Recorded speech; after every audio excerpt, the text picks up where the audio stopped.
I'm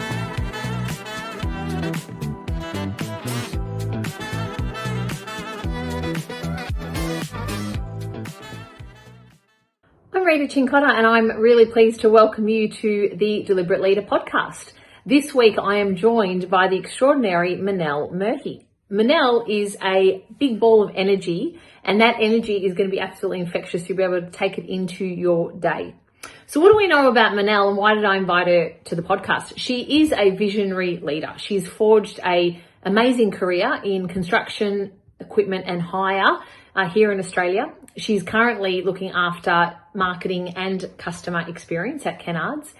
But more than that, more than her role, she is a formidable force and a real, as I said, big ball of energy. Manelle has been recognised among Australia's top 25 marketing experts 2 years in a row, so 2023, 2025. And she brings a fearlessness, a creativity and a real innovation to how she leads. You're going to love this conversation. Welcome, Manelle 𝗪𝗫, to the Deliberate Leader podcast. Thank you, Rita. I'm so pleased to be here.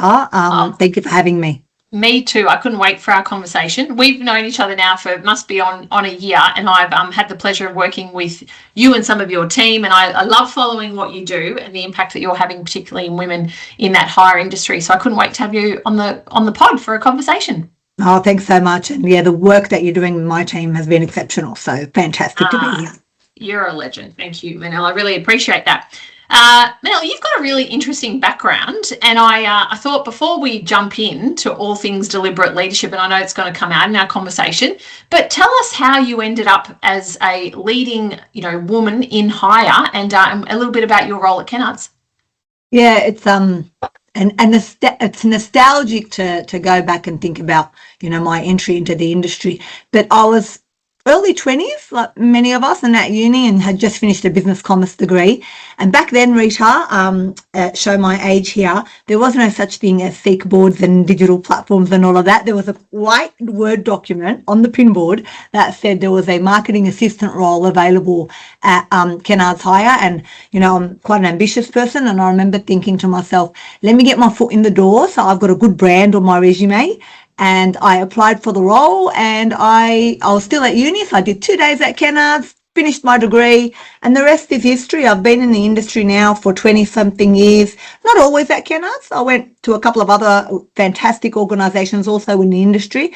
But, yeah, really kind of honed in on knowing who I am, understanding, what I bring to the table, what my strengths are, but always staying anchored in my values. And I know you asked me how I became a leader. I actually think that's the basis of how you're able to grow when you're really anchored in who you are and what you bring. So tell us a little bit about your path to leadership. Some people have a very deliberate path. They choose leadership. Some people find themselves in a position where leadership chooses them. How did you come into being a leader and such a senior leader? It's such an interesting question, and I love the way you frame it, where some people choose leadership, sometimes leadership chooses them. I'd like to think I'm maybe in the latter school of thought. I'm a geek undercover. So I love my craft, and I'm somebody that loves to dive very deeply in that practitioner mindset. So I didn't go out thinking, I want the big title, I want the big leader role. I didn't do that. I wanted to be excellent and add value in the work that I did. What I found is that in my and sometimes it wasn't because I worked on it. I think my natural innate nature meant that I'm a bit of an influencer. So chat a lot, take people on the journey. I always wanted to be quite expressive about how I saw things. And so, that's almost that vision piece. I was naturally always a good storyteller, wanting to be very clear on the vision and then kind of deliver on the vision. But what that did is, if I can say this in the most humble way possible, I feel like it created a bit of followership. So people wanted to be part of that inertia and that energy. And so, whenever I wanted to roll things out, etc., I found myself naturally leading because of the clarity of the vision. And then slowly over time, I think, all of us need a sponsor. So I had a couple of people that probably thought, oh, hey, there's something in her. And then they spent a bit of time with me and started to point me in the right direction. But there was a particular point in my career where I did have an amazing mentor and manager, and still a fantastic friend of mine now, who believed in me and said, would you like to take kind of the first big leap into a role? And I tell you, Rita, I had to pause for a moment, because he said to me, and it's such a lesson I now pass and gift to people. He said to me, you have to realize this. If you choose a people leadership role, the number one important thing and the number one part of the job is looking after people. You put your practitioner's tools down. If you love deeply being a practitioner and the idea of having time for people irritates or frustrates you, don't get into people leadership. And I hold that so deeply. So yeah, I feel like that's a really big part of my story and a really big part of my mindset. Yeah, and Manelle, that's huge, because a lot of people, they go into leadership thinking that they can do both. And it's not, I mean, you're leading the marketing function, at Kennards today, and that is, I know that's a huge role and a huge remit. So no doubt you would still have to understand your craft. Like, you've got to understand what's coming up, what are the new things that we can take advantage of, the new practices, and you're leading that team. But to your point, it becomes less about that technical expertise, because you've got great people in your team that can do that, more about your ability to lead people. Absolutely. And, like for me, I started with a really narrow focus on marketing. And then as I took that initial role where I was leading specifically marketing, the more I stepped away, and when I say stepped away, it's not about stepping away from the knowledge and the depth of understanding the industry, the discipline. It was stepping away in the sense of, I don't need to own the doing. I need to trust and build the capability of people to be able to do the doing.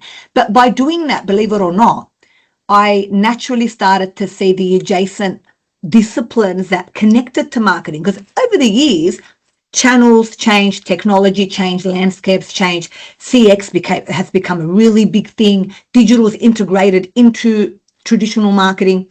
So by stepping away, I saw how all the pieces of the puzzles comes together, and I've been able, almost in iterations and phases of my career, to architecture what else now comes in. So, I started in marketing, and now I feel like my role now is at the cross section, or is at the intersection of customer experience, digital, technology, sales, and marketing. So much broader spanning, because of deliberately standing away and building the right capable people, and then letting go. So I've got the space to look up, look out, and build the capability of the business. Yeah, I love that, Melanie. I think it's a powerful way to not only continue to build your skill set, but also that of your teams. You mentioned that you had a mentor, and I'm sure, there's probably more than one, but what have been those key leadership lessons for you that your mentors and leaders have taught you that you've embraced in your own way? One of the very, very first, and this is going to sound so strange, it was my first through feeling it, and it will be my last now through living it, and that is to be a servant to your people. Actually, no joke, like I'm saying that, probably really inappropriate of me, but I've always believed to just be incredibly authentic. It makes me emotional thinking about it. Like I get emotional, like I get goosebumps, because I experienced it first, being a young person wanting to really, really grow. But sometimes you don't know, Rita. You don't know. You know what we're taught from a really, really young age, particularly as a woman, that you will succeed by working harder. So just work harder and work more. And, hustle. And so I had amazing leaders that actually said the inverse of that. Slow down. Nothing is that urgent. Look after yourself. And I felt like they served me. I felt like they looked after me. They cared for me at a really deeply human level. Now, that maybe didn't necessarily materialize in a way I could articulate that back then. That definitely was the first lesson I learned by experiencing it. And now I would say is the only lesson I ever start with and end with when I talk to people leaders. And I say, leadership is deeply human. And leadership is about caring for the people that you have been put responsible to care for. That is your job. And leadership is about serving them. They're not there to serve you. You're there to serve them. And that, for me, when I think about what my sponsors and mentors did for me, now I feel like I have to be a steward of that and pass the baton on and do for people. Yeah, there's a lot of selflessness obviously in there. And I love, your sub definition that came out there was it's to care and to look after them, and yeah. 100%. Like every time I think of that, seriously, even every time I'm trying to say it and then you say it back to me, I get this like choking feeling in my throat, because I feel like, particularly now, like we're entering this era where the humanity of organizations is actually becoming a little bit forgotten. And you think about like, why is that? I'm old school. I like to think that leaders just naturally know to care and to be deeply human. But believe it or not, the more people I speak to, the more I realize it's actually quite rare. And that's a little bit sad. And if I think about, well, why? I look up and I look out and I think, well, there's a massive underpinning psychological piece that is rolling out, and people are only seeing it as tools. But it's not tools, it's AI, and it's technology, and it's channels. And whilst it's an incredible piece that will absolutely transform the world and transform organizations and how people work, there is a piece that I think in leadership and in organizational psychology we all need to be paying attention to, and that is, what might that do to de-stripping the human fabric of organizations? If you think about it, Rita, every single organization, doesn't matter how complex and sophisticated it is made up by a bunch of human beings.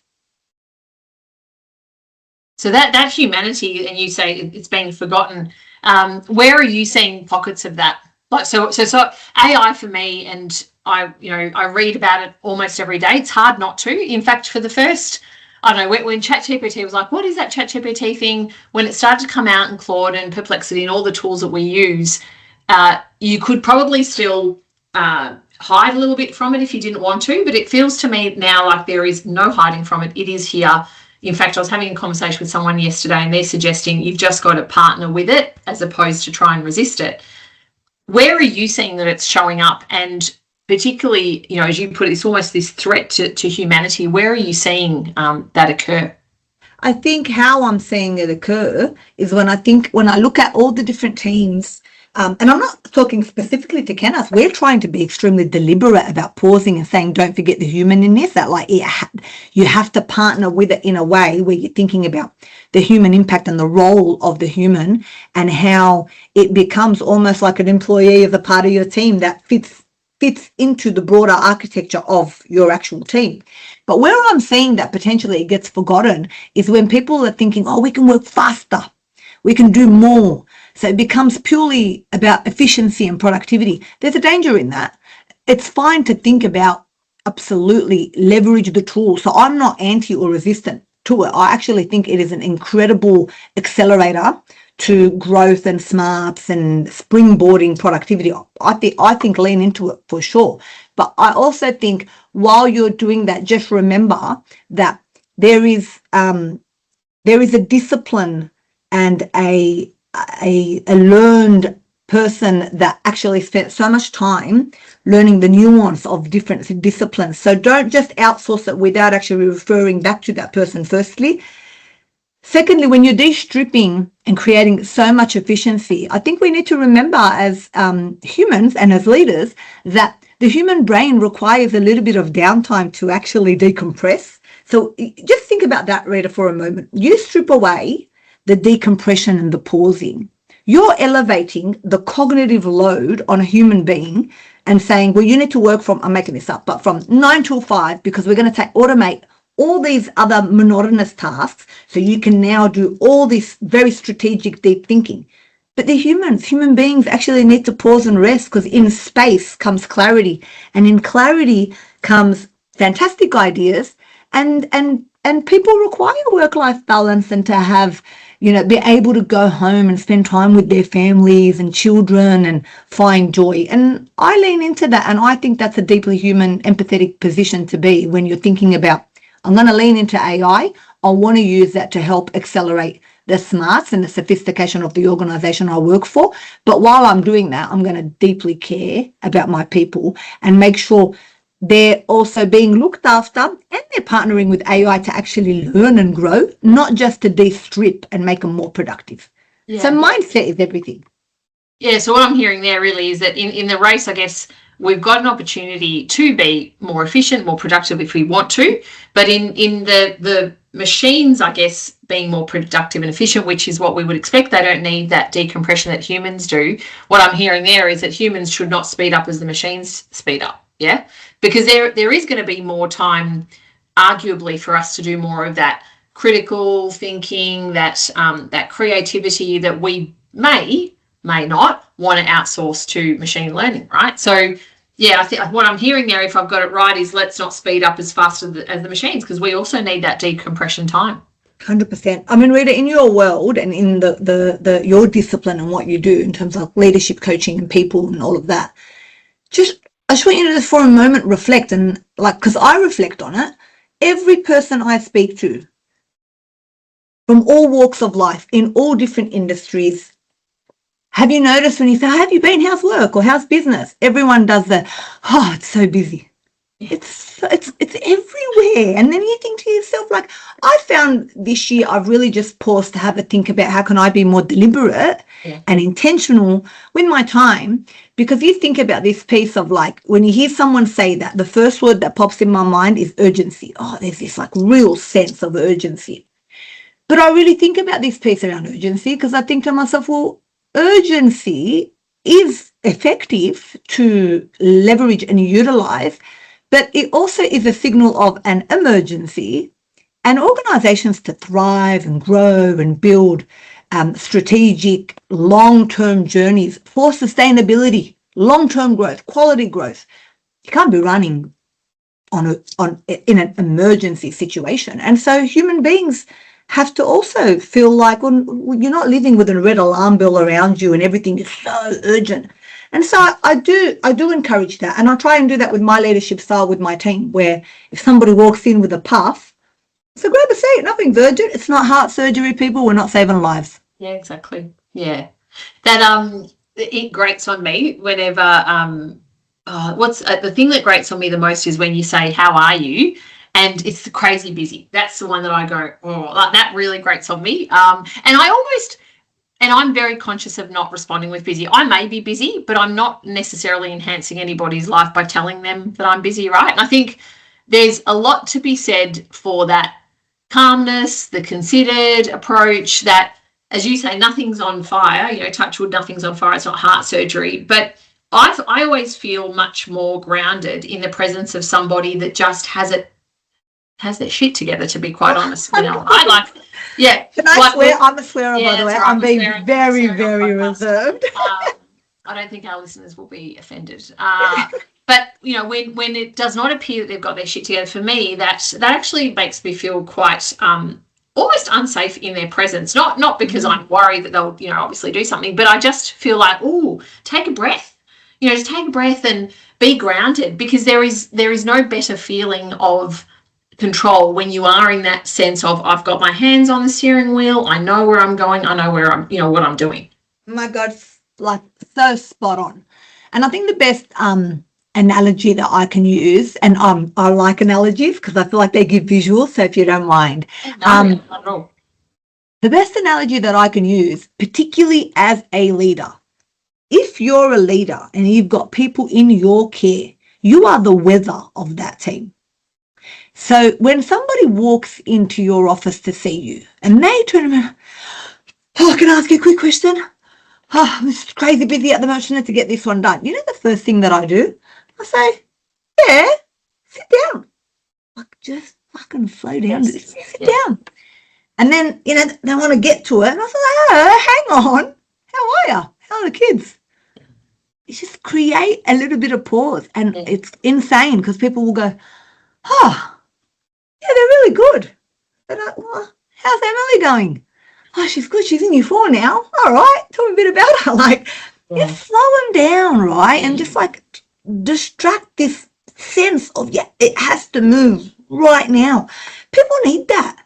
Yeah. Imagine living a life you're flooded with cortisol, adrenaline. Like, you can't even make sound judgment and decisions from that. So I always say to people, like, you're the weather as a leader. And if you think, then another analogy, if you think to yourself, you hop on a plane, you want the pilot to be a nutcase? No, not on any day. Yeah. You want calm, you want stability, and then that makes your people calm and it makes them stable. And I used to, one of the biggest lessons, I remember I used to walk so fast. Watch the pace of your walk, people. Walking fast, talking fast. And now I intentionally just, if I notice myself, because you do, like you catch yourself, just go slow down, and I slow down 10-20%.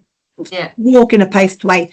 It makes a massive impact to the people I'm around, be it my team, be it a cross-functional team. I've walked into a room, people just go, oh, okay, yep, it's safe to just slow down.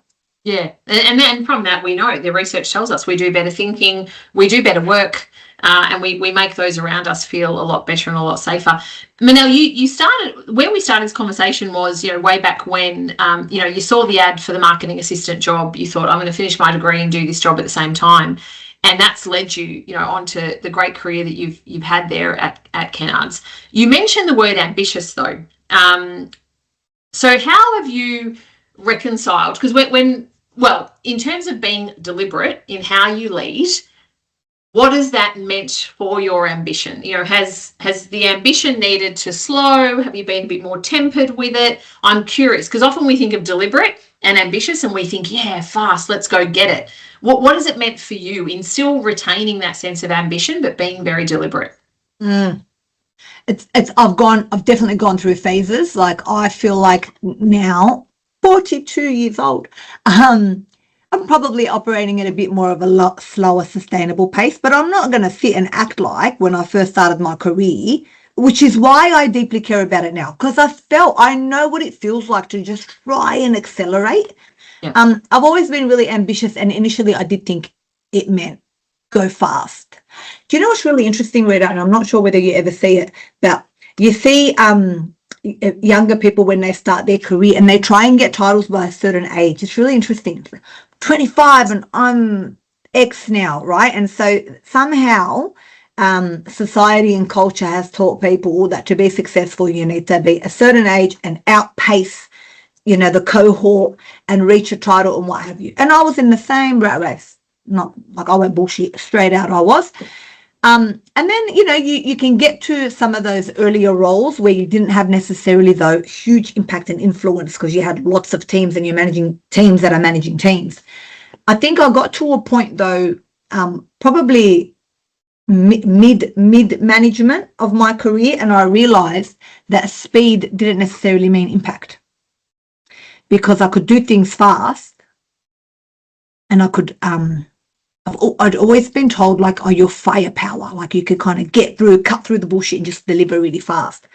But I still got to this point where then I was in this echo chamber of, but how do I now crack or continue to grow my career? Eventually you'll start to be seen as ineffective. And I think that started to dawn on me, because I can work on a whole heap of tactical stuff and get it out. But then I started to be really deliberate to go, well, hang on, I don't care about the title actually anymore. I want to work on large projects that are cross-functional that will help drive the organization forward. Big boulders, not pebbles. Does that make sense? Yeah. Think about like pebbles and rocks and sand, big boulders, not pebbles. But to take on boulders, you need to get rid of sand and pebbles. And so that became deliberate. Yeah. And I stopped chasing the title. I actually stopped giving a shit. I was like, you know what? Like, I don't fucking care. I care about my standards and the what I'm delivering to create value and impact.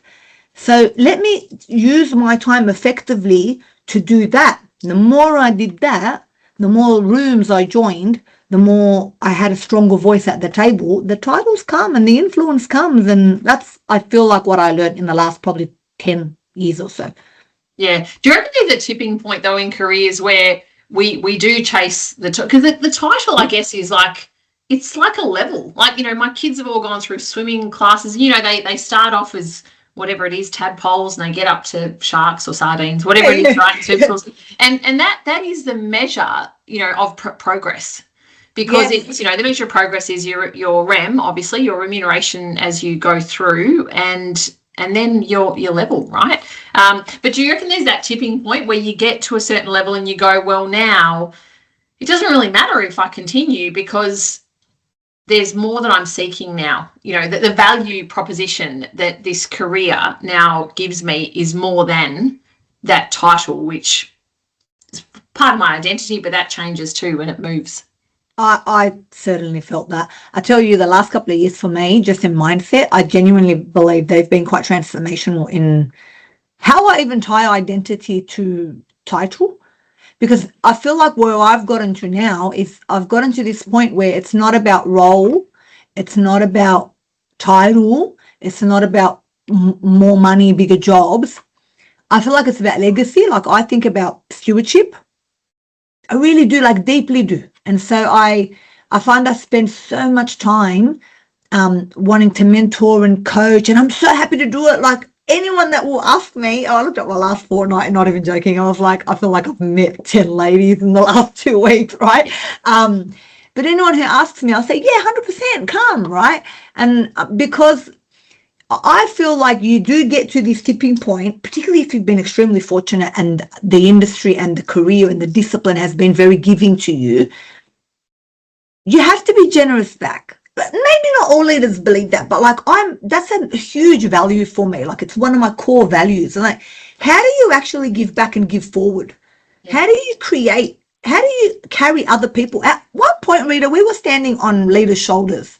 So how do you help people? It should never end with you. If you truly care about the business that you work for, if you truly care about the discipline that you're in and the team that you're in, you have to leave it better than what you found it.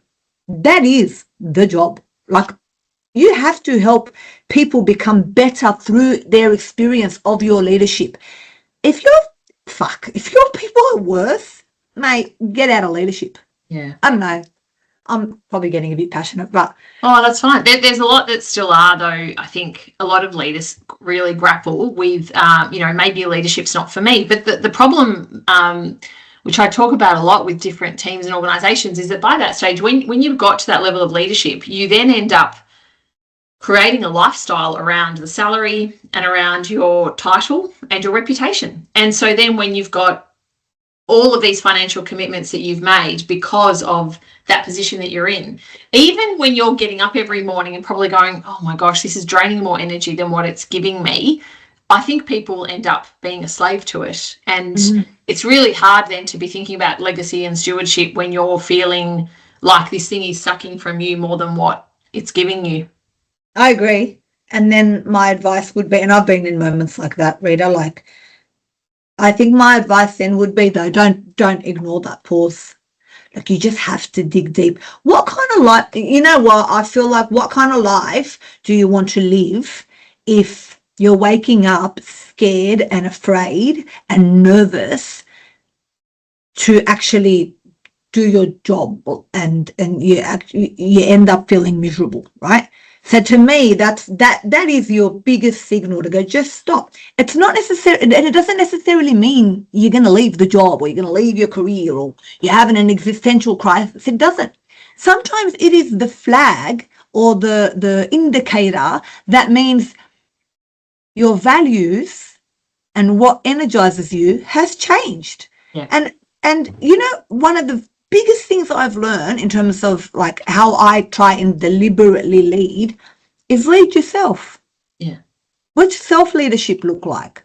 Yeah. If you're not, put your own oxygen mask on. Like, if you're not leading yourself, you don't have the ability to manage yourself, emotional intelligence and empathy and care for yourself, you cannot lead others anyway. So those feelings of like, I'm scared and my lifestyle and the bills I need to pay and whatever, just pause and think about where is those nerves coming from? What is nourishing you? Because sometimes little things and movements actually gives you the opportunity to say, I'm going to try and find space for X, Y, and Z. For me, it's learning.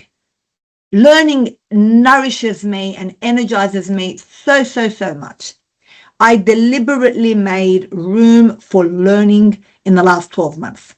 And I feel like I'll wake up every day and I'm so excited because I've allocated space in the week to learn a little bit. It can be really simple, a podcast.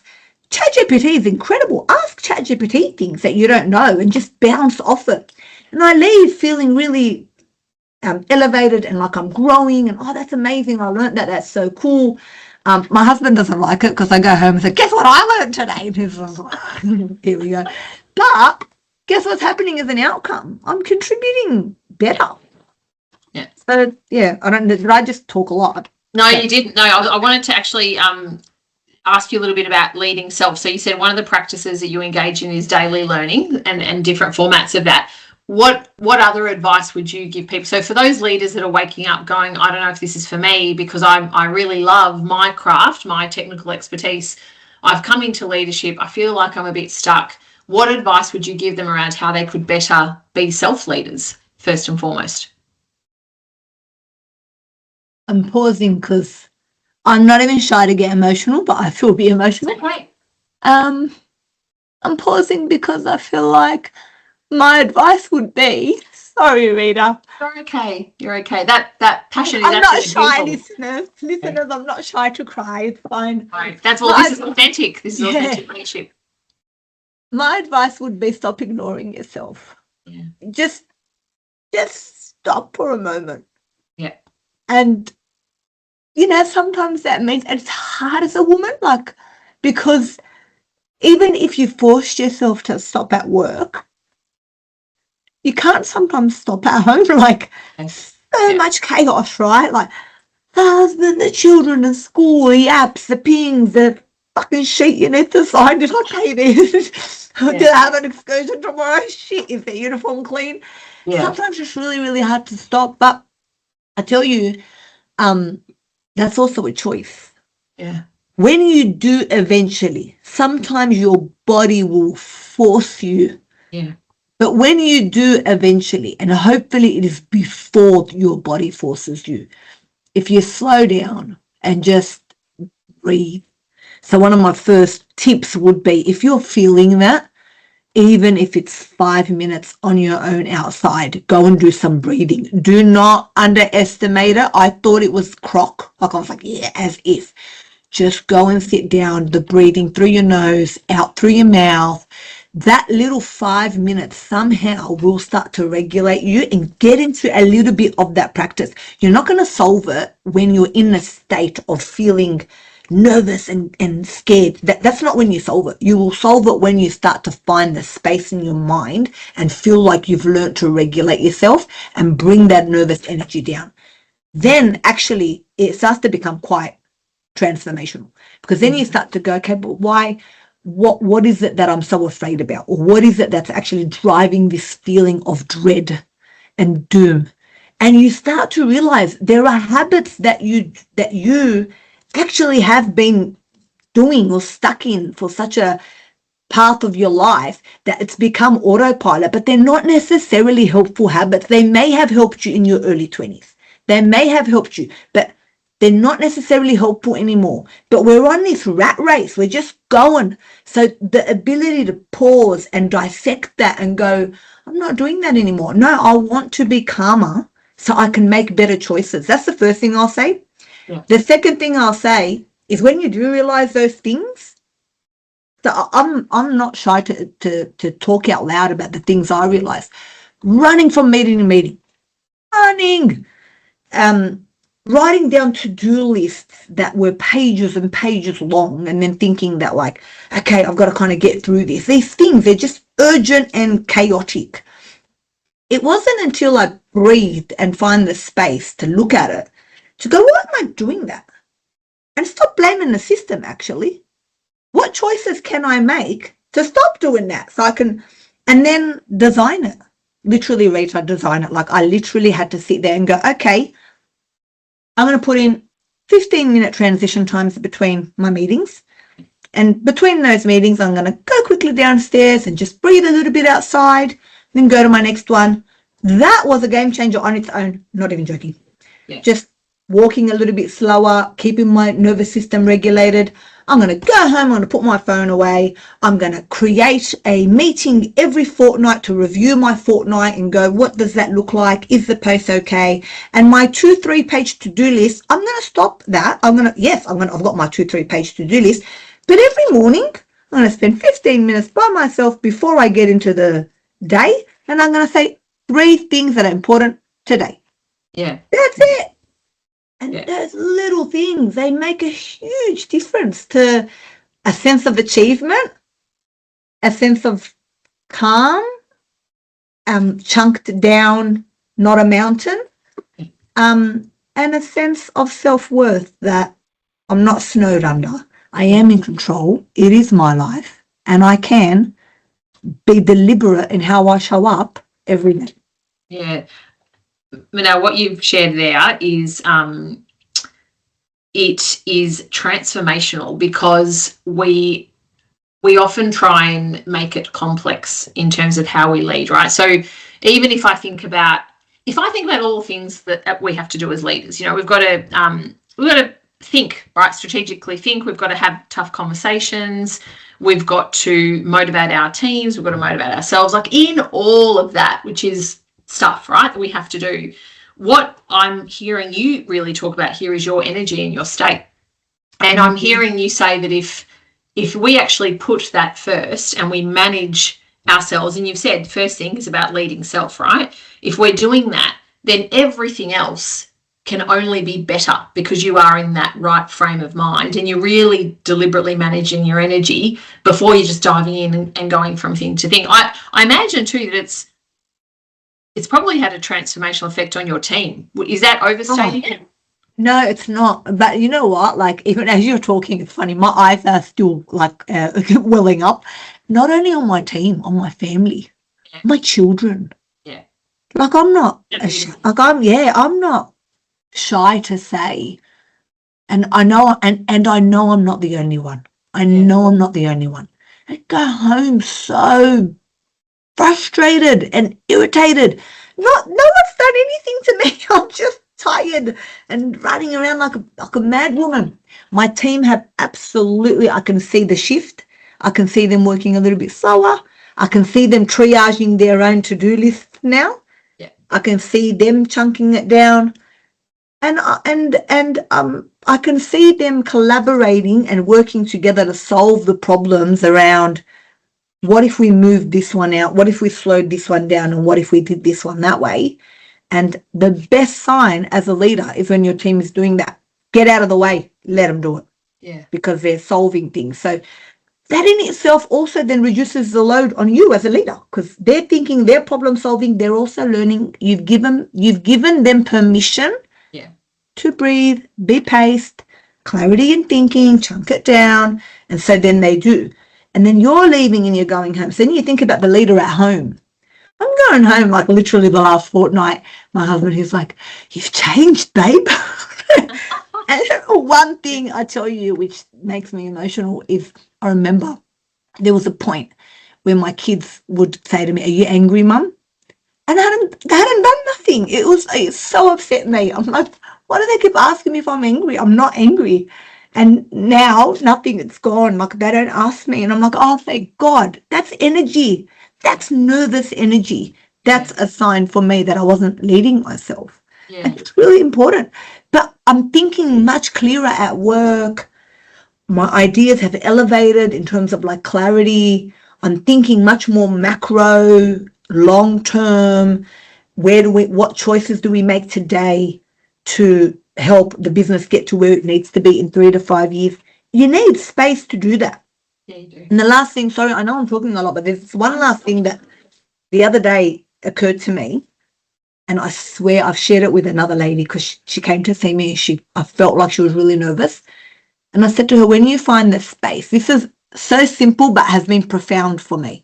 I said, when you find this space and you start making these deliberate choices of looking after yourself, which ends up being deliberate in how you look after your people. And it's like the knock-on effect, right? I said, one thing will happen, and one thing did appear for me. And I'd love to share this with you, Rita, and I'd love to share this with like the listeners, is that particularly when, for me, like I'm 42, I realize that the choices that I make today are going to determine and influence the 65-year-old woman I'm going to be. And I get to make those choices today. So it basically means for me, am I going to be 65 and retired and potentially destroyed relationship? My kids don't want to talk to me. I don't have friends. I'm sick.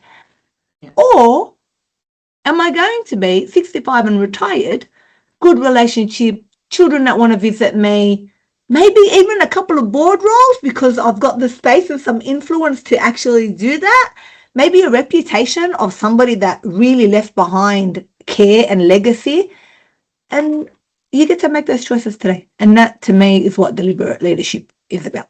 Yeah, now that's so beautiful, because you talked about legacy and stewardship, and that what you've just said epitomizes that.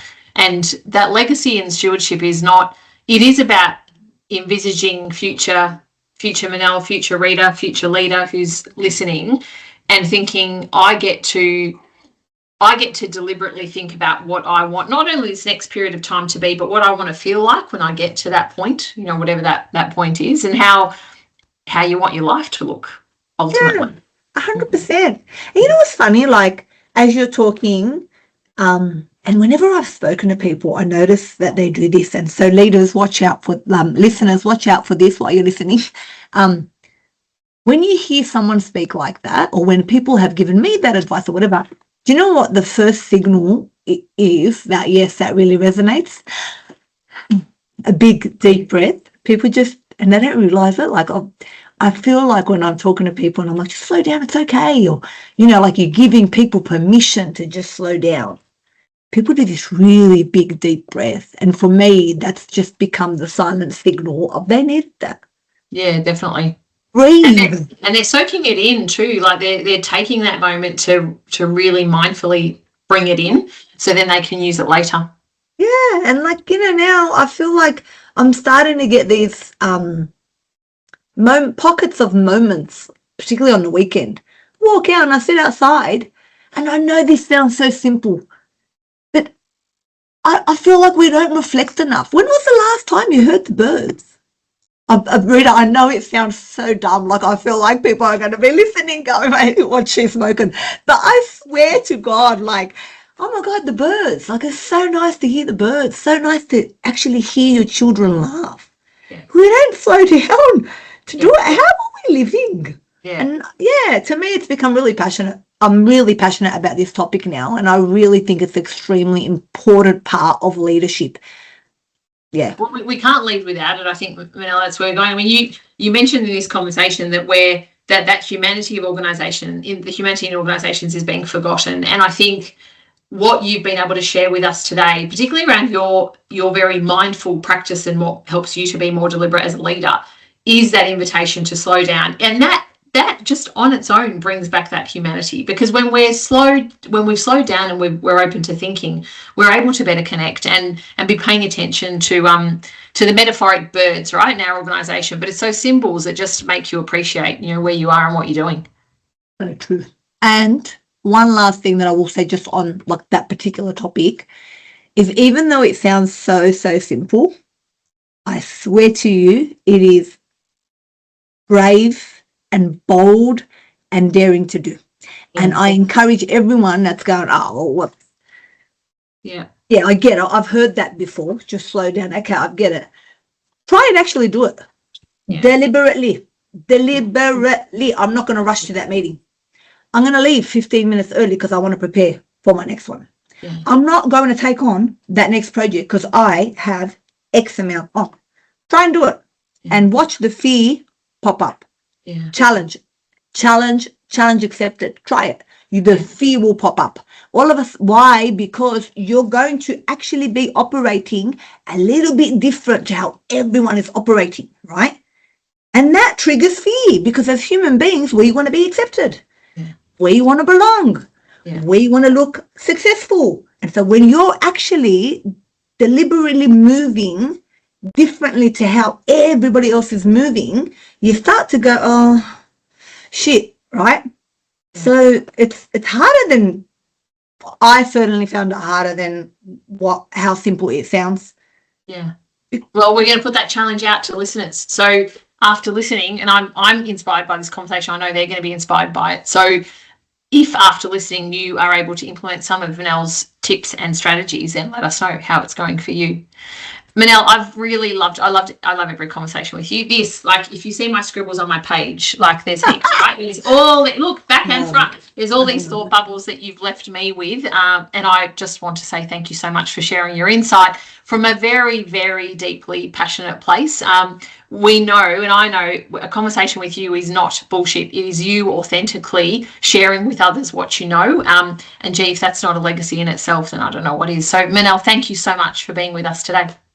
Thank you so much for having me. And I try and always be unapologetic in who I am. And I really appreciate you giving me the space to do that, Rita. Big love.